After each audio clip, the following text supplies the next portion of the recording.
এই সিজনে কাঁচা তেঁতুল দিয়ে পেঁপে ভর্তা খেতে অনেক ভালো লাগে, আর সেটা যদি হয় গ্রামে তাহলে তো আর কোনো কথাই নেই। তো আজকে গ্রামে সবাই মিলে পেঁপে ভর্তা করে খেলাম, সেটা নিয়ে থাকছে আজকের এই ভিডিও। হ্যালো সবাইকে, কেমন আছেন সবাই? অনেকদিন পর একটা ভিডিও, মানে অনেকদিন পর গ্রামে ভর্তার একটা ভিডিও, আর অনেকদিন পর কিন্তু পেঁপে ভর্তাটা খাচ্ছি। এটা না যে পেঁপে ভর্তা খাওয়ার পরও ভিডিও করা হয় নাই। তো এই যে ভাইকে নিয়ে চলে আসলাম তেঁতুল পাড়তে দাদিদের গাছ থেকে। দাদিদের এই গাছে প্রত্যেক বছরে অনেক অনেক তেঁতুল ধরে, অনেক অনেক বলতে অনেক অনেক বেশ অনেকটা। তার জন্য আমাদেরকে সারা বছর তেঁতুলের কোনো চিন্তাই করতে হয় না, নিজেদের আছে বলে কথা। আসলে আমরা মানুষরা মনে হয় এরকমই, নিজেদের থাকলে মানে সেটার মর্ম একদমই বুঝি না, আর যদি না থাকি সেটার মর্ম মনে হয় হাড়ে হাড়ে বুঝি। এই যে এই তেঁতুল গাছ নিয়ে বলি, এই তেঁতুল গাছে তেঁতুল আমরা সারা বছর খেয়ে থাকি, সাথে আবার পাকার সিজন হলে বেশ চাওড়া দামেও আবার বিক্রি করা যায়। যদি নিজেদের না থাকতো তাহলে কি এরকম করা যেত? মোটেও না। আচ্ছা যাই হোক, তেঁতুল পাড়া শেষ, এখন হচ্ছে কাঁচা পেঁপে পারবো। কাঁচা বলতে একদম কাঁচা নিব না, একটু বাটি টাইপে নেব, যেহেতু আমরা কাঁচা তেঁতুল দিয়ে ভর্তা খাবো। তো প্রথম গাছে বাটি টাইপে এরকম কিছু পাই নাই,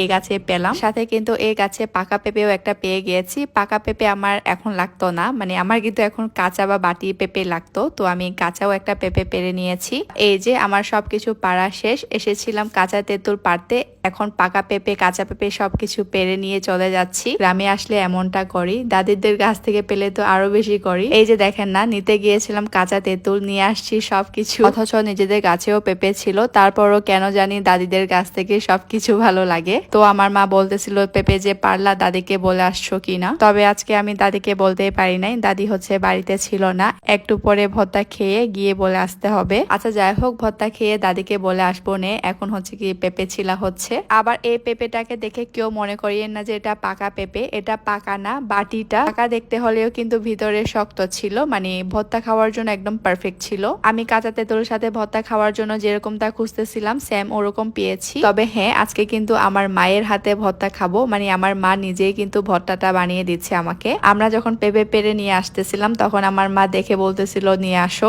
একবার জন্য আমাকে বলতে হয় না যে মা আমি পেঁপে ভর্তা খাবো, আমাকে পেঁপে ভর্তা বানিয়ে দাও। আসলে না, পৃথিবীতে মা বাবারা মনে হয় এরকমই, কিছু না বলতেই বুঝে যায়। আর আমার মা তো আমরা বাড়িতে গেলে আমাদেরকে কি খাওয়াবে না কি খাওয়াবে সেটা নিয়ে ব্যস্ত থাকে। আমি জানি সবার ঘরে মা বাবারা এরকম করে, তারপরও প্লিজ কমেন্ট করে জানাবেন কার কার মা বাবা এরকম করে। এই যে মরিচ আর সিদুল পেস্ট করা হয়ে গিয়েছে, এখন তেঁতুল গুলোকে দিয়ে নিচ্ছি। আপনারা চাইলে সিদুলটাকে স্কিপ করে শুধুমাত্র মরিচ দিয়ে বানিয়ে খেতে পারেন, মানে মরিচ আর তেঁতুল দিয়ে বানিয়ে খেতে পারেন, এতে খেতে এত খারাপ হবে না। আমার অভিজ্ঞতা থেকে বলছি, কারণ আমার অফিস কলিগ আপুদেরকে আমি ওরকম করে খেতে দেখেছি, তবে ওনাদের অল্প পরিমাণে চিনি এড করতে দেখেছি। এই তো আমার মরিচ আর তেঁতুল বাটা হয়ে গিয়েছে, এখন হচ্ছে মাখার পালা। আমি জানি এই ভর্তা মাখা দেখে সবার জিভে জল আসবে, স্টিল আমারও আসতেছে।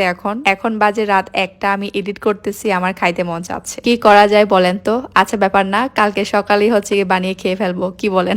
এই যে আমার ভর্তা মাখা রেডি। সত্যি ওই দিনে ভর্তা মাখাটা খুবই মজা হয়েছিল, স্টিল এখন আমার মুখে লেগে আছে। এই তো আজ এই ভিডিওটা এই পর্যন্ত। সবাই ভালো থাকবেন, দেখা হবে পরে কোনো ভিডিওতে। সবাইকে টাটা।